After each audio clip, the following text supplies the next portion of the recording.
July 30 കാരുണ്യമാതാവ്.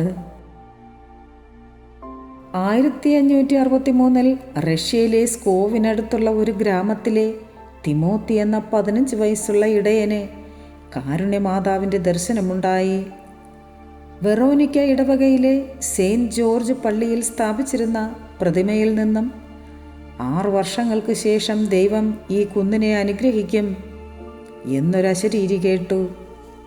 1569 നിത്യസഹായ മാതാവിൻ്റെ ഒരു രൂപം പൈൻ മരത്തിന് മുകളിൽ പ്രത്യക്ഷപ്പെട്ടു. തിമോത്തി 40 ദിവസം അവിടെ പ്രാർത്ഥനയും ഉപവാസവും അനുഷ്ഠിച്ചുകൊണ്ട് കഴിഞ്ഞു. പ്രതിമയിൽ നിന്നും വന്ന നിർദ്ദേശമനുസരിച്ച് സകല വിശുദ്ധരുടെയും തിരുനാളിന് മുൻപുള്ള വെള്ളിയാഴ്ച ജനങ്ങൾ പ്രദക്ഷിണമായി കുന്നിനടുത്തെത്തി. അപ്പോൾ പെട്ടെന്ന് പ്രകാശജ്വാല കാണപ്പെടുകയും അന്തരീക്ഷമാകെ സുഗന്ധപൂരിതമാകുകയും ചെയ്തു. ആ പ്രകാശത്തിൽ പൈൻ മരത്തിനു മുകളിൽ നിത്യസഹായ മാതാവിൻ്റെയും രൂപം എല്ലാവരും കണ്ടു. കാരുണ്യമാതാവിൻ്റെയും നിത്യസഹായ മാതാവിൻ്റെയും 2 സ്വരൂപങ്ങൾ പുതിയതായി നിർമ്മിച്ച ചാപ്പലിൽ സ്ഥാപിച്ചു. Ave Maria.